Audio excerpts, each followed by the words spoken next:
안녕하세요. 이런 쌀쌀한 날씨에 손을 후후 불어가며 군고구마를 먹고 있으니 이곳이 천국이 따로 없는 것 같습니다. 요즘은 군밤이나 군고구마 파는 곳을 찾기 힘들더라고요. 이런 것도 전부 편의점에서 파는 시대가 되었으니까요. 길거리에서 파는 건 추운 겨울에 기다려 먹는 재미가 있었는데 조금 아쉽습니다. 제 소개를 먼저 하자면 저는 나이 40대의 돌싱입니다. 아이 하나 키우면서 감정적으로 힘들게 살다가 지금은 제 마음의 안정을 되찾고 행복한 추억만 안고 살고 싶어 노력하는 중이랍니다. 제 결혼 생활은 꽤 힘들었습니다. 바로 마마보이 같은 남편 때문이었죠.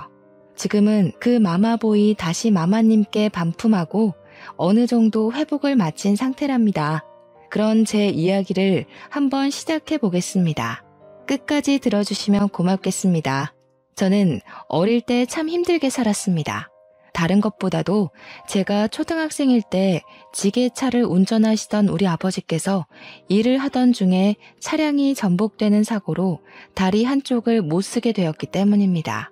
그때는 지금보다 의료 환경이 좋았을 때가 아니라서 사고를 당한 다리로 평생 절면서 살아야 한다는 판정을 받게 되었습니다. 그러다 보니 자연스럽게 지게차 운전을 그만두게 되었고 저는 절름발이 딸이라고 놀림을 당하면서 살아야 했습니다. 우리 어머니는 생계를 책임지기 위해 일선에 뛰어들게 되었죠. 전업주부였던 우리 어머니는 할 수 있는 일이 많지 않았습니다. 그럼에도 불구하고 우리 세 식구 입에 풀칠을 하기 위해 열심히 발에 땀이 나게 움직이셔야 했어요. 아버지도 절름발이었지만 구인구직을 하기 위해 열심히 돌아다니셨습니다. 하지만 지금처럼 장애가 있는 사람에 대한 시선이 곱지 않았기에 아버지가 일을 할 수 있는 곳은 없었습니다. 집에서 살림을 하게 된 아버지는 가끔씩 저를 위해 학교에 찾아오곤 하셨습니다. 학교 끝나고 집을 가야 하는데 비가 정말로 많이 쏟아지는 그런 날이었습니다. 아버지는 절뚝이는 발을 질질 끌고 힘겹게 언덕길을 올라 학교에 도착해서 저에게 우산을 건네주셨을 때 저는 감동보다는 수치심이 먼저 들었어요. 지나가던 친구들이 뭐야, 은지 너네 아빠 장애인이야? 절름발이야? 하는 소리를 아무렇지 않게 건넸기 때문이었죠. 그 다음날 학교 전체에 소문이 났고 저는 절름발이 딸이라고 엄청나게 놀림을 당하게 되었습니다. 어린 마음에 아버지한테 다음부터는 쪽팔리니까 학교에 오지 말라고 큰 소리를 냈고요. 비가 오면 비를 맞고 집에 가곤 했습니다. 돌이켜보면 아버지께서는 많은 상처를 받으셨겠죠? 하지만 그때 저는 철이 없어 몰랐습니다. 그저 친구들이 놀리는 게 싫었고 우리 아버지가 장애가 있다는 사실을 꽁꽁 숨기고 싶어서였죠. 아버지와 저의 사이는 걷잡을 수 없는 깊은 골이 생기게 되었습니다. 커서는 물론 무척 후회하고 죄송스러웠죠. 아버지한테 그랬으면 안 되는 것이었는데요.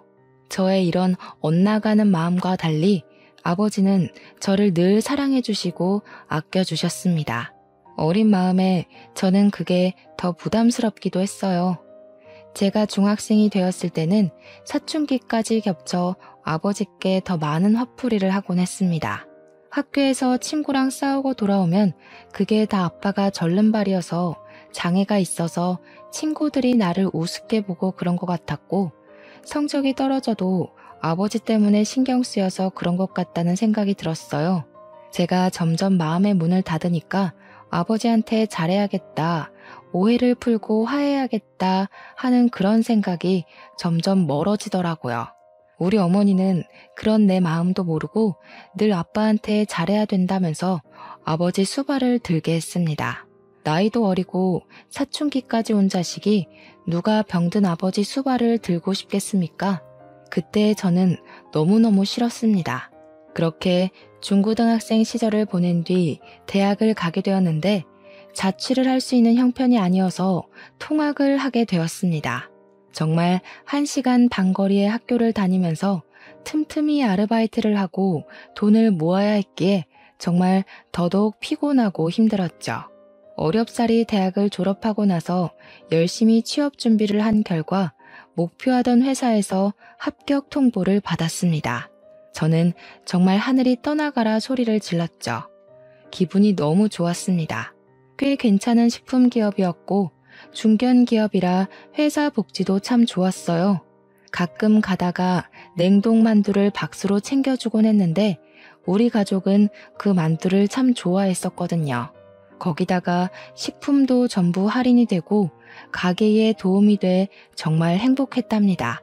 냉동 만두를 한 박스 들고 오는 날은 주변 집들까지 전부 만두 굽는 냄새가 진동했을 정도였습니다. 그런 저에게 28살쯤 회사 동료의 주선으로 소개팅이 들어오게 되었어요. 사는 게 바쁘고 힘들고 집안을 여러모로 돌봐야 했기에 연애 같은 건 꿈도 꾸지 않았습니다. 하지만 소개팅이 떡하니 들어오니까 설레더라고요. 소개팅 당일에는 준비도 철저히 해서 나갔습니다. 소개팅남은 생각보다 멀끔하고 진중한 성격인 것 같더라고요. 뭐 하나를 해도 고민을 많이 하는 성격이었죠. 누가 보면 우유부단하다고 생각할지도 모르겠지만 저는 진중해 보여서 마음에 들었습니다. 그렇게 연애를 시작했고 연애의 끝은 역시 결혼이 아니겠습니까? 저에게 만난 지 6개월 만에 프로포즈를 했을 땐 솔직히 많이 놀랐습니다. 하지만 저에게는 첫 연애였고 제 눈에 콩깍지가 심하게 쓰여 있을 때라 너무나도 그 프로포즈가 좋았어요.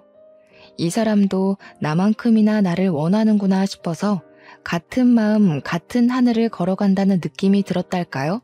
하지만 걱정도 물론 됐습니다. 제가 취업한 지 3년 차였기에 모은 돈이 많지 않았거든요.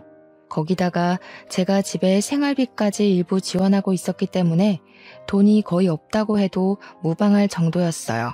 그래서 제가 예비 신랑에게 모든 걸 털어놓았을 때 예비 신랑은 저에게 그런 걱정 같은 건 하지 말라고 저를 다독여줬습니다.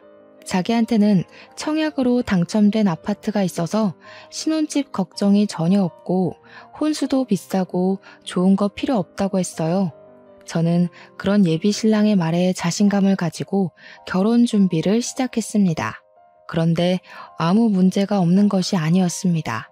바로 남편의 홀어머니, 즉 시모가 문제였던 거죠.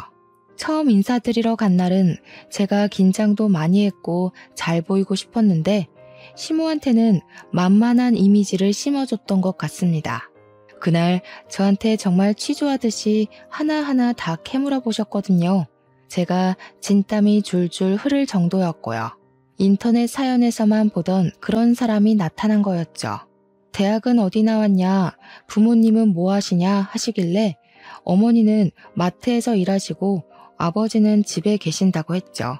그러니까 그 집 남자도 하는 게 전혀 없네 하시면서 혀를 차시더라고요. 그래서 그게 아니라 사고로 한쪽 다리를 절게 되어서 일을 못 하시는 거라고 솔직하게 말씀을 드렸습니다. 그러니까 시모될 사람이 저한테 사고 보상금은 받았니? 집에 현금 좀 있어?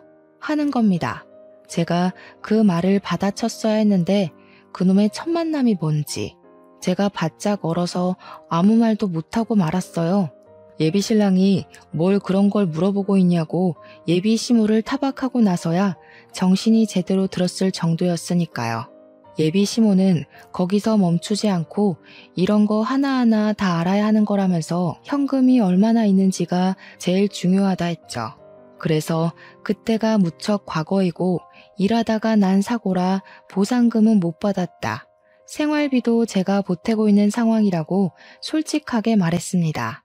그러니까 눈에 쌍심지를 켜고는 설마 결혼해서도 생활비 보태는 거 아니지? 우리 아들 뼈 빠지게 번 돈 그런 데다가 쓰는 거 절대 반대라고 하시더라고요. 그래서 저도 웃으면서 나름 반격을 시도했죠. 저도 나름 직장 다니면서 돈 벌고 있는데요. 제가 번 돈으로 생활비 보태드릴 거니까 너무 걱정하지 마시라고 했어요. 어차피 예비 신랑이랑 이 부분은 다 협의가 이뤄진 상태였고 저도 결혼하고 나서 우리 부부가 얼만큼의 생활비가 필요한지 아직 잘 몰라서 저희 부모님께도 말씀은 드려놨거든요. 이전처럼 생활비를 지원해 드릴 수 없을 것 같으니 모아둔 2천만 원을 드리겠다고. 생활비는 확 줄여서 용돈처럼 드려야 할 것 같다고요. 우리 부모님은 그 부분도 참 미안해 하셨지만 제가 모아둔 돈 드리는 거라고 하니 예비 신랑도 허락을 해줬어요. 결혼하기 전에 모아뒀던 돈이니까 알아서 쓰라고 배려를 해준 거죠. 아무튼 기가 센 예비 시모랑 밥을 먹고 난 뒤 자연스럽게 상견례에 관한 이야기까지 나왔고 바로 날짜를 잡게 되었습니다. 상견례 자리에서 제가 예상한 듯이 우리 부모님은 땀 뻘뻘 흘리면서 기가 센 시모한테 완전히 휘감겨 있더라고요. 시모가 설마 애들 결혼하는데 재 뿌릴 거 아니지 않냐면서 애들 등골 빼먹지 말자고 생활비에 관한 이야기를 못도 박았죠. 남편이 제 손을 콱 잡지 않았으면 벌떡 일어날 뻔했지 뭐예요.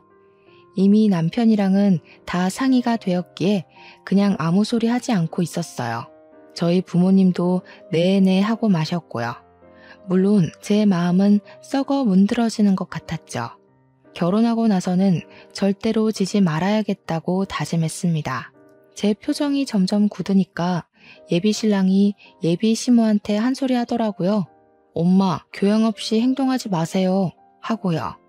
그러니까 시모가 피식 웃으면서 교양? 교양? 내가 너 키운다고 얼마나 고생을 했니? 교양이 다 무슨 소용이야? 하시더라고요. 그러니까 우리 어머니께서 자식 하나 제대로 키우기가 참 힘든 거라고 고생 많이 하셨다고 인사치레를 했죠. 그러니까 시모가 깔깔 웃으면서 뭐라는 줄 아세요? 그래도 우리 남편은 죽어서 돈이라도 남기고 갔죠. 그러고 우리 아버지를 쓱 보는데 마치 우리 아버지한테 차라리 죽었어야지 절름발이로 살아남아서 가족들 고생시키네 하는 눈빛이었습니다. 물론 제가 비약적으로 생각하는 걸 수도 있지만 교양 없는 우리 시모라면 저런 속마음을 가지고도 남을 사람이었죠. 어색하고 애매한 공기가 흐르는 사이에서도 결혼식 날짜를 잡았고요. 시모가 통 크게 예단 예물은 하고 싶은 대로 하라고 넘겨주었습니다. 그 뒤로는 순조롭게 모든 것이 진행되고 있다고 생각했습니다. 저희가 웨딩 촬영은 하는 전날까지는요. 남편과 스튜디오에서 만나기로 했기에 숍에서 화장을 다 마치고 이모님과 스튜디오에 도착을 했는데 글쎄 시모가 스튜디오에 쫓아온 게 아니겠어요. 저는 너무 놀라서 어머님은 웬일이세요? 하니까 자기도 사진을 좀 찍고 싶어서 왔다는 겁니다. 우리가 웨딩 사진 찍는 걸 구경하러 온 줄 알았더니 진짜로 저랑 남편이랑 사진 찍는 가운데에서 같이 사진을 찍자 하시더라고요. 심지어 어디서 조잡한 드레스까지 빌려온 거 있죠? 스튜디오에서도 이게 무슨 광경이냐면서 와 대박이다, 시집살이 뻔하다 이런 소리까지 나오더라고요. 저는 진짜 한 번뿐인 웨딩 사진인데 너무 쪽팔리기도 하고 짜증도 나서 눈물까지 나올 지경이었습니다. 오죽하면 화장을 고쳐주신다고 따라온 이모님께서 대단한 시어머니라고 세댁 너무 슬퍼하지 말고 기죽지 말라면서 저를 달래주시더라고요. 나 참 기가 차서 원. 우리 남편은 그런 시모를 보면서 아무 소리도 못하고 있는데 그게 더 짜증나더라고요. 그래서 시모도 듣는 곳에서 그냥 대놓고 말을 했죠. 누구 웨딩 사진을 찍으러 온 건지 헷갈리네요. 차라리 모자가 사이좋게 사진 찍으시는 게 어때요? 저는 그냥 집에 갈게요. 그러니까 남편이 한다는 소리가 우리 엄마는 결혼 사진도 못 찍고 결혼했다는데 불쌍하잖아. 우리는 다음에 리마인드 웨딩인가? 그런 거 하면 되는 거 아니냐고 나불나불 거리는 거 있죠? 우리 둘이 찍어야 할 사진에 시모가 하나하나 낀 것도 모자라서 남편이랑 둘이서 사진 찍는 걸 뻔히 봤는데 리마인드 웨딩이라고 안 따라올 사람인가 싶더라고요. 그래서 그냥 웃는 얼굴로 말했어요. 그러지 말고 그냥 어머님이랑 평생 사는 건 어때? 나랑 단둘이 사진 하나 못 찍으면서 어머니랑 어떻게 떨어져 살으려고. 그러니까 제 웃는 얼굴이 진짜 웃는 얼굴이 아니라는 걸 깨달은 남편이 그제야 시모한테 나가라고 하더라고요. 이제는 우리 둘이 찍을 테니까 시모 보고 그만 집에 가보라고요. 한참을 구시렁거리던 시모가 제가 아무 소리 안 하고 쳐다도 안 보니까 그냥 집에 갔습니다. 이렇게 간단하게 보낼 수 있는 걸 왜 참아서 속을 알았는지. 웨딩 촬영을 아주 늦은 시간까지 하고 집으로 돌아오는 길에 혹시나 싶어서 신혼여행은 우리 둘이 가는 거지? 하고 물어보니까 남편이 말 잘했대요. 안 그래도 물어보려고 했다면서. 엄마가 해외에 한 번도 안 가봤다는데 그게 영 마음에 쓰인다는 거예요. 그래서 정신 나갔냐고 한 소리 했죠. 신혼여행까지 지금 시모를 모시고 가자는 반푼이 같은 소리를 하는 거냐고 하니까 남편이 우물쭈물해요. 그럼 나 신혼여행 안 갈 테니까 너네 엄마랑 둘이 다녀와 하니까 그건 또 아니지 않냐고 화를 내더라고요. 둘이서 해외여행 안 가는 이유가 뭐겠어요? 시모 수발 들기는 싫으니까 안 간 거겠죠. 안 그래도 억척스러운 시모가 해외 가서는 얼마나 진상을 떨어댈지 안 봐도 비디오니까요. 그냥 말이나 한번 꺼내본 거라고 말 돌리길래 그런 말 2번 다시는 꺼내지 말라고 불호령을 내렸습니다. 결혼하고 나서는 남편의 청약 아파트에 들어갔죠. 근데 그게 말이 좋아 청약 아파트지 시모한테 돈을 빌려서 얻은 집이었던 거예요. 그러면서 저희한테 시모가 2년 줄 테니까 빌려간 돈 2년 뒤에 갚으라고 하면서 돈 못 갚으면 그 아파트 팔고 합가를 하자고 하는 겁니다. 제가 무슨 소리를 하시는 거냐고 완전 펄쩍 뛰었죠.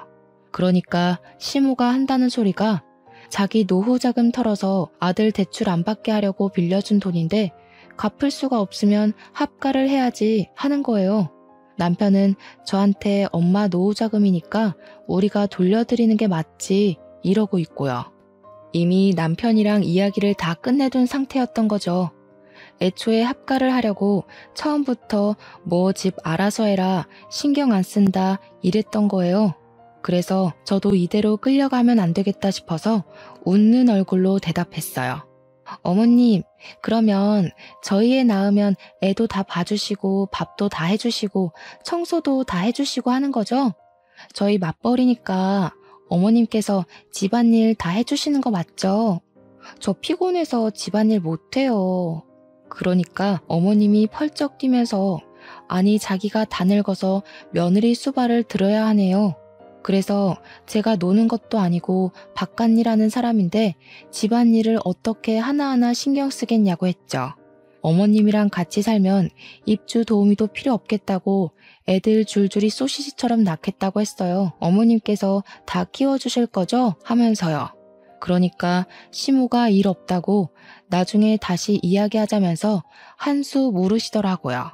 그래서 나중이란 없어요 어머님 하면서 쫓아내버렸습니다. 남편은 저한테 어떻게 늙은 어머니한테 그걸 다 시키겠다는 소리를 아무렇지 않게 하냐고 저를 타박하더라고요. 그래서 그럼 네가 할래? 나는 맞벌이 하면서 집안일까지 신경 못 써. 우리 둘이 살 때도 너랑 나랑 반반 딱 갈라서 하는 거다 하고 못 박았습니다. 제가 남편한테 꼬우면 네가 집안일 다 해라 마무리하니 아무 소리 못 하더라고요.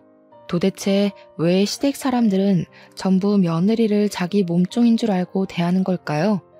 우리 남편은 왜 이렇게 마마보이로 자란 건지 미리 알았더라면 절대로 결혼 안 했을 겁니다. 그래도 둘이 사는 신혼은 나름 괜찮긴 했습니다. 시모가 은근히 태클도 걸어오고 간섭도 하긴 했지만 버틸만 했고요.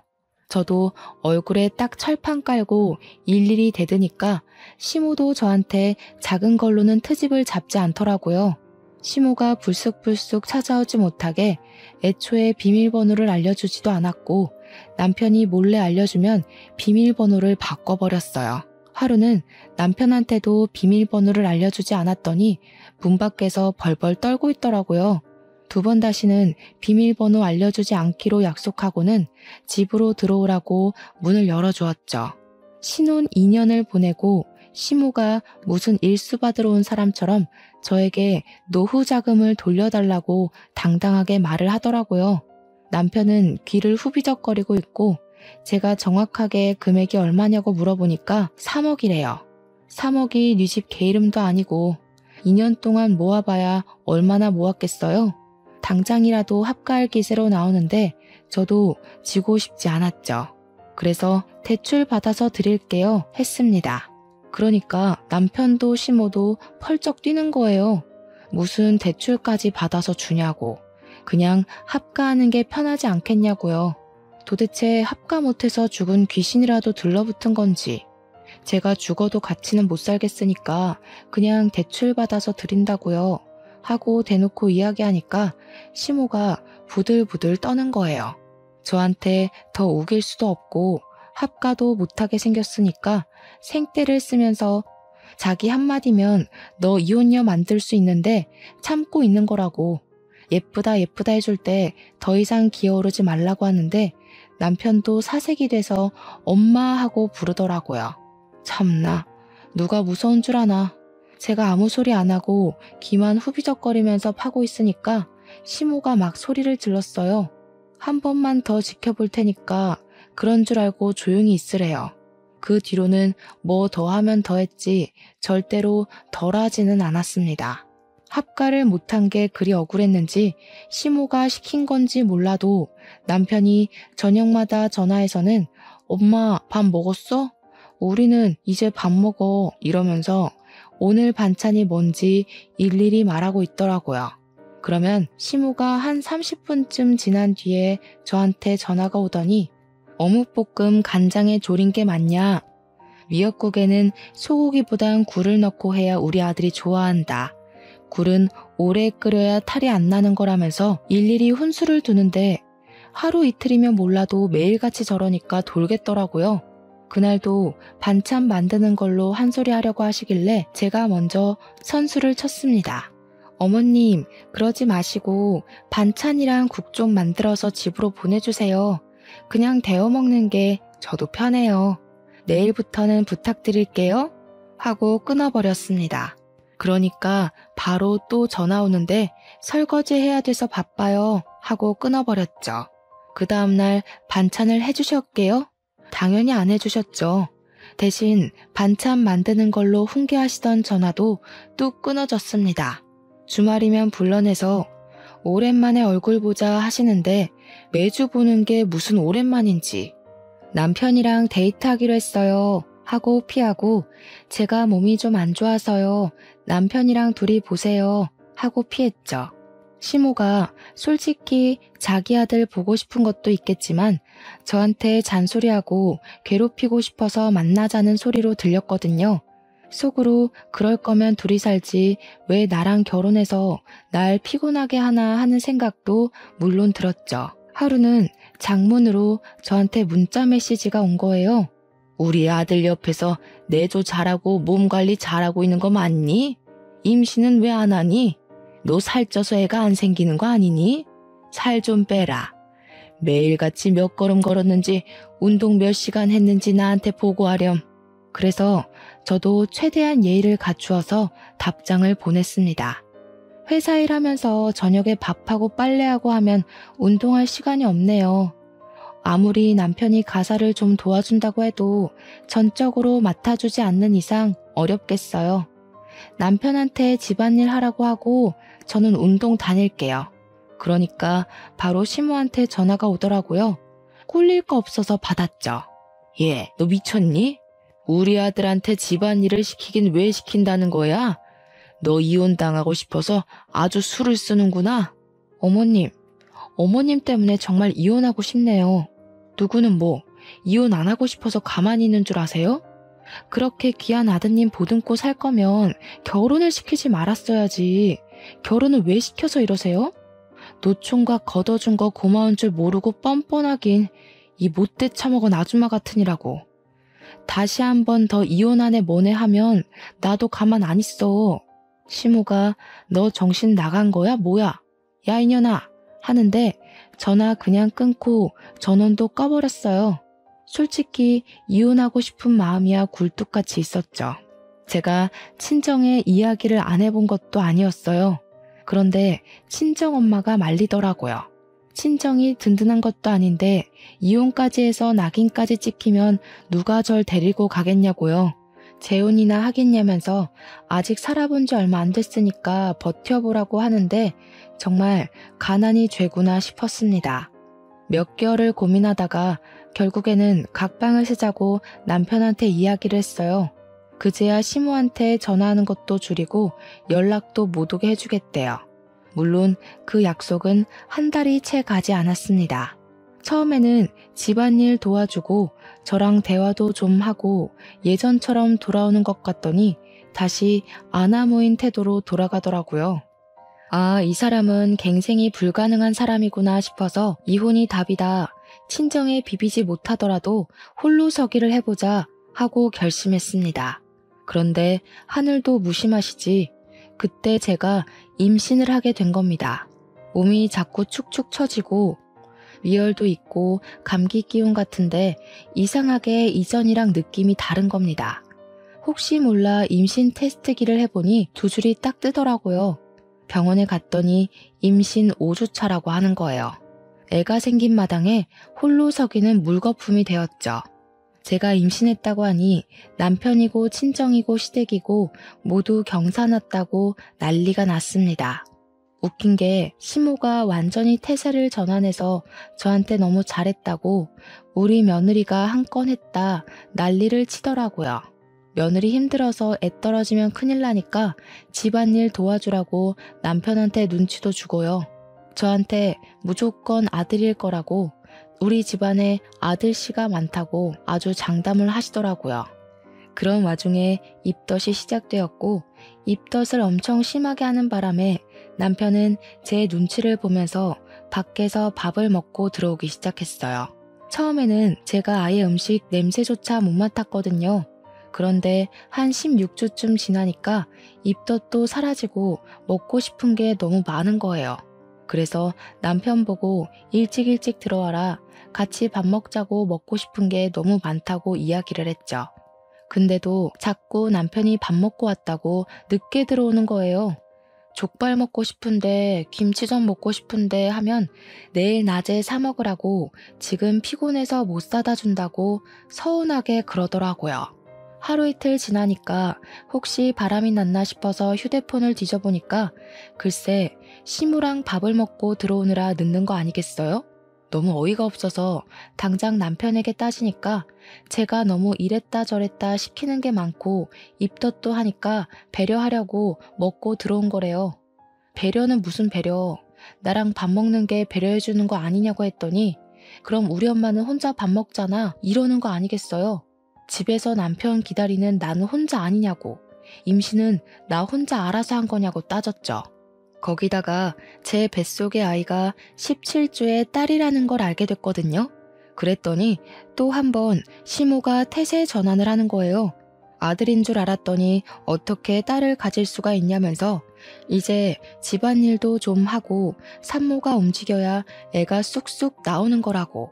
남편한테 집안일 시키지 말고 스스로 하라고. 나중에 애 낳고 어떻게 살림하려고 하는 거냐며 제 바가지를 긁었습니다. 와, 저는 뱃속의 아이 때문에 잠도 제대로 못 자는데 코 골면서 자는 주제에 손 하나 까딱 안 하는 남편이 너무 미웠어요. 그래서 저도 남편한테 아예 반기를 들었죠. 당신 좀 앉아봐. 임신, 출산, 육아는 나 혼자 하는 거야? 그런 거면 나도 정당한 대가를 받아야겠어. 아이에 대한 책임은 반반인데 임신도 출산도 다 나 혼자 하니까 불공평해. 임신 기간, 출산의 위험수당까지 계산해서 최저시급이랑 주휴수당 계산해서 줘. 그러니까 남편이 펄쩍 뛰는 겁니다. 저는 아직 말이 끝나지 않았다고 혼자 죽을 것 같은 고통 참고 애 낳아야 하고 며칠간 몸조리 해야 되고 수유도 해야 되고 시터 비용, 출산 비용, 산후조리 비용 다 대라고 했더니 기가 막힌다고 하더라고요. 내가 고통받는 만큼 너는 돈으로 계산하라고 했더니 저한테 네 약이면서 왜 자기한테 돈 내라고 하는 겁니다. 내 약이면 당신은 친권, 양육권 다 포기한다는 소리지? 그러니까 또 뭐 시모한테 봐달라고 하면 된다. 어린이집 보내면 되지 않냐 하는데 어린이집 대기번호 받는 게 얼마나 힘든 건지 모르나 보더라고요. 자기한테 뭘 바라길래 이런 소리를 하냐고 물어서 그냥 제가 말한 대로 다 해달라고 했어요. 네가 집안일을 했으면 얼마나 했냐고요. 너네 엄마도 집안일 시키지 말라고 하는데 가사 도우미 쓰겠다고 하니까 한숨만 푹푹 쉬더라고요. 저한테 육아휴직 내면 왜 버리는데 생각이 있냐고 없냐고 따지더라고요. 그날 이후로 냉전이 시작되었고 저는 남편과 대화조차 하지 않는 상태로 딸아이를 출산했습니다. 산후조리원까지는 남편이 돈을 내줘서 갔는데 시모가 딸 낳은 주제에 조리원에 들어간다고 한 소리 하대요. 세상에, 아들 낳아야지만 조리원에 갈 수 있는 법이라도 있는 건지. 제가 어이가 없어서 아들이든 딸이든 핏줄 낳은 건데 뭐가 그렇게 문제라고 몸조리도 못하게 하는 거냐고 따졌습니다. 아들, 딸 차별하는 인터넷에서 보던 막장 시모냐고 되물었더니 저한테 우리 아들 밥 못 챙겨 먹을까 싶어서 그런 거다 하시더라고요. 조리원에서 남편 밥 다 주는데 뭐가 문제냐고 하니까 이번에는 우리 아들 잠자리 바뀌면 고생해서 그런 거래요. 아니, 당신 아들 코 골면서 잘만 자던데. 제가 병원에 입원했을 때도 내내 코 골고 자고 있어서 간호사가 눈치까지 줬었거든요. 어머님, 잠자리 바뀌면 못 잔다던 사람이 코를 너무 골아서 간호사도 눈치 줬어요. 아내가 출산하고 입원해 있는데 그렇게 꿀잠 자는 사람 처음 봤대요, 글쎄. 그러니까 걱정하시려면 제 걱정을 좀 해주시는 게 어떨까요? 출산하고 제가 힘들었죠. 저 인간이 힘들 일이 뭐가 있겠어요, 어머니? 남편 자는 거 제가 동영상 찍어둔 거 있는데 한번 보실래요? 눕자마자 코부터 고는데 누구 닮았는지 신기하더라고요. 그러니까 시모가 킁킁 하면서 남편한테 엄마 집 와서 쉴래? 잠자리 바뀌니까 힘들지? 하더라고요. 우리 남편 장학에도 산후조리원에 산모들 많아서 부끄럽다면서 시댁에 가더라고요.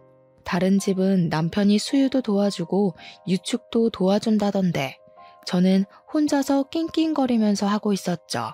우리 남편은 다른 남편들이 아기 보느라 정신없을 때 시무랑 둘이 와서 면회 시간에만 쓱 보고 가더라고요. 저한테 애 얼굴이 왜 이렇게 빨간색이냐며 원숭이 같다고 하는데 시모는 제 얼굴 한번 보고 딸아이 얼굴 한번 보더니 성형수술비 좀 많이 나가겠네 하더라고요. 누가 봐도 남편 판박이죠? 자세히 보니까 어머님도 좀 닮았는데 어머님 유전자인 것 같으니까 수술비 적금 꼭 들어주세요. 그랬더니 둘 다 똥 씹은 표정으로 나가더라고요. 그렇게 조리원에서 퇴소하고 나서부터 진짜 육아전쟁이 시작되었습니다. 시모가 도와주면 된다고 호언장담을 하던 남편의 말과 달리 시모는 단 한 번도 도와주러 오지 않았고요. 친정에 이야기했더니 엄마가 와서 도와주시겠다고 하더라고요. 아빠도 와보고 싶어 하셨지만 다리가 불편해서 오래 움직일 수 없어서 못 오신다고 했어요. 친정 찬스로 그래도 밤에 잠은 자면서 아이를 케어했는데 엄마가 일을 하시니까 언제까지 도와주실 수가 없었어요. 그중에서 새벽 수유가 정말 힘들었는데 전몸살까지 겹치는 바람에 남편에게 도와달라고 낑낑거리면서 이야기를 했죠.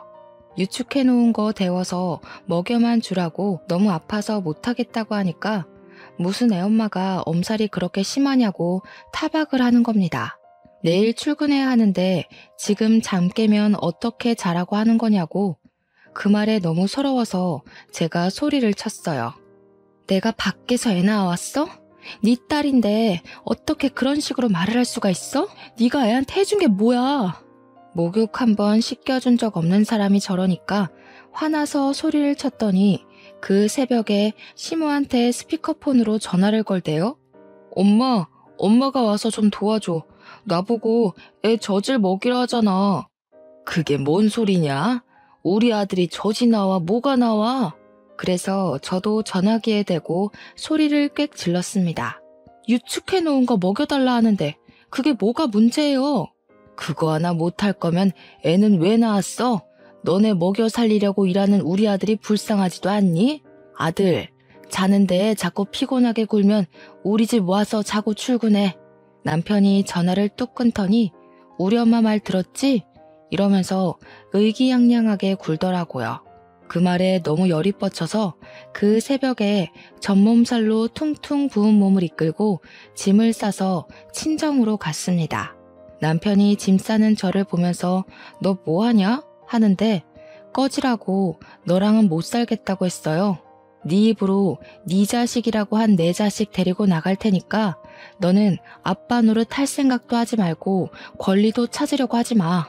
황당해하고 있는 남편 놈을 뒤로하고 택시 잡아서 친정으로 울면서 갔죠. 제가 엉엉 우니까 엄마도 아빠도 놀래서 이게 무슨 꼴이냐고 그 새벽에 잠옷바람으로 달려 나오셨어요.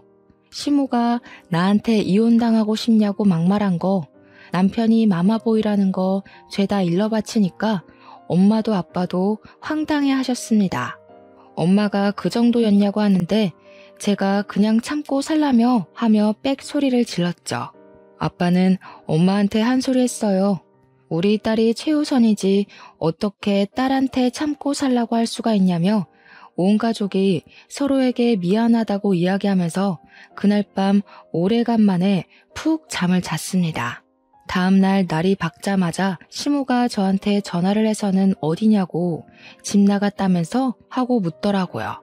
한 번은 단판을 지어야겠다고 생각이 들어서 친정 왔다고 이야기를 했더니 콧방귀를 끼더라고요. 뭘 잘했다고 거기 가서 앉아있냐고 남편 흉보고 다니는 거 아니냐, 이혼당하고 싶냐, 또 똑같은 레퍼토리로 저를 싸잡아서 혼내더라고요. 그래서 제가 그랬죠. 내가 이혼을 왜 당해? 당하는 건 아줌마 아들이지. 나 이미 이혼하자고 했거든? 그러니까 씩씩거리면서 너 딱 기다려. 내가 거기로 갈 테니까 하면서 소리를 지르더니 전화를 뚝 끊어버리더라고요. 올 테면 와봐라. 나도 기다렸다 하는 마음으로 칼을 갈고 기다렸습니다. 진짜 오려나 싶었는데 기대했던 대로 씩씩거리면서 진짜 찾아왔더라고요. 저희 친정이 주택이라서 골목길 안쪽에 굽이굽이 있어서 찾기도 힘든데 어떻게 한 방에 딱 찾아왔더라고요. 웃긴 게 남편도 같이 씩씩거리면서 따라온 거 있죠? 문 열어준 아빠가 놀라서 엄마도 호출을 했어요. 마트에서 일을 하고 있다가 헐레벌떡 집으로 오셨더라고요. 5명이 거실에 둘러앉아 있는데 흥분이 가라앉지 않는 건지 시모가 씩씩거리면서 저한테 삿대질을 하면서 이야기를 하더라고요. 애가 배운 게 없어서 그런가 나한테 아줌마 아줌마 하대? 어디 쥐뿔도 없는 게 무슨 자존심이야? 그래서 저도 지지 않고 받아쳤죠. 몇 년 동안 나한테 이혼 가지고 협박하더니 내가 한다고 하니까 무섭나 봐? 그 나이에 애까지 달려서 이혼하면 누가 받아준다냐? 누가 받아줘야 이혼해요? 마마보이도 이혼 사유 되더라. 아줌마가 나한테 보낸 이혼 협박 문자 내가 다 가지고 있어. 그거 증거로 다 제출할 거고 재산 분할도 요청할 거야. 그랬더니 시모가 제 머리채를 확 잡아채면서 누구 아들을 이혼남으로 만들어? 하면서 악을 쓰더라고요. 저도 같이 머리채를 붙잡고 아줌마 아들이 나한테 한 짓이 얼만데 이혼 당해도 싸지 하면서 되받아쳤어요. 내 새끼 친권, 양육권 다 들고 올 거고 양육비도 꼬박꼬박 받을 거니까 각오하라고요. 우리 남편이랑 엄마가 놀래서 저랑 시무랑 뜯어말리고 있는데 아빠가 딱 한마디 하셨습니다. 교양 없이 굴 때부터 알아봤어. 어디 쌍놈의 옆에 내가 우리 귀한 딸을 그딴 식으로 괴롭히고 머리채까지 뜯어? 당신 덜 자란 아들 평생 옆구리에 끼고 살아. 아예 젖까지 먹이지 그래? 내 딸 고생시키지 말고 아들 수발이나 들면서 사셔. 아이고 누가 그런 말하면 무서워서 벌벌 떨 줄 알고? 그쪽이나 평생 한쪽 다리 절면서 딸한테 기대 사셔. 나도 하자 있는 부모 딸린 계집애 처음부터 집에 들이기 싫었어. 떡하니 아들이라도 낳았으면 몰라. 그 말에 우리 엄마가 부엌으로 가서 김장할 때 쓰는 굵은 소금을 시무랑 남편 얼굴에 패대기 치듯 뿌렸어요. 놀래서 도망가길래 엄마가 부정 탄다고 2번 다신 오지 말라고 현관문을 쾅 닫아버렸습니다. 그런데 밖에서 갑자기 으악 하는 소리가 들리는 거예요. 아직 추운 겨울이었고 우리 집이 다세대 주택 2층이었거든요. 전날 눈이 펑펑 왔고 살짝 녹은 다음 얼어붙었기에 돌계단이 미끄러운 상태였습니다. 남편이 그 계단을 씩씩거리면서 내려가다가 그만 자빠진 거예요. 엉덩방아를 찌으면서 내려간 게 아니라 얼굴부터 엎어지면서 막 대굴대굴 구른 거죠. 좁은 돌계단을요. 시모가 놀래서 아들아 아들아 하면서 119 좀 불러달라고 엉엉 울고 있는데 자세히 보니까 남편 무릎이 돌아가 있더라고요. 일단 놀래서 119는 불러줬죠. 그날 저녁에 시모한테 전화가 오더니 우리 아들 무릎뼈가 부러지면서 십자인대가 파열됐고 그 탓에 다리를 절게 됐다면서 저보고 책임을 지래요. 엉엉 울면서 저한테 빨리 와서 병수발을 들어야지 뭐하고 있냐고 소리를 치는 겁니다. 저는 너무 고소해서 웃음이 날 것 같았죠. 제가 거길 왜 가요? 평생 한쪽 다리 절면서 사는 아들 잘 돌보면서 사세요. 다리 불편한 우리 아빠한테 하자 있는 부모라고 막말하더니 아줌마는 하자 있는 아들이 생겨버렸네? 양심도 없지. 하자 있는 그놈 간호를 왜 내가 합니까? 저도 하자 있는 놈이랑 살 생각 추호도 없으니까 늙어 죽을 때까지 옆구리에 끼고 병간호하세요. 그러면서 침을 칵 퇴하고 뱉었습니다. 꼴 좋다고 깔깔거리면서 웃어도 줬고요. 그리고 바로 변호사 선임해서 이혼 소송도 시작했어요. 재산 분할도 받을 수 있다고 하길래 조금이지만 받게 되었고 위자료도 당연히 받았죠. 친권, 양육권 당연히 아이가 어리기 때문에 저한테 왔고요. 전 남편이 저한테 가끔 연락 와서는 보고 싶다고 우리 딸 한 번만 봤음 소원이 없다고 하는데 저는 모르쇠했죠. 누구시냐고 우리 애는 아빠가 없어서요 했습니다. 저한테 그러지 말라고 애원을 하면서 엉엉 우는데 엄마 찾던 사람 다 어디 갔는지 이제 와서 저한테 약한 모습 보여주면 제가 뭐 냉큼 좋다고 받아줄 거라고 생각한 거죠. 그 생각 자체가 저를 바보로 본 거 아니겠어요? 이때다 싶어서 차단해버리고는 2번 다신 연락하지 말라고 면접 교섭권 당당하게 신청해서 오라고 했죠. 그래도 아이한테는 아빠이니까 면접 교섭권 신청해서 들고 오면 보여줄 수밖에 없는 현실이니까요. 제 생각에 아이랑 둘이서만 만나라고 하면 그것도 신청하지 않을 게 뻔했지만요. 시모가 여전히 남편 옆에서 병수발 들고 있다던데 앞으로 쭉 반성하면서 살았으면 좋겠습니다. 말이 씨가 된다고 사람이 마음을 곱게 먹어야 하지 않겠어요?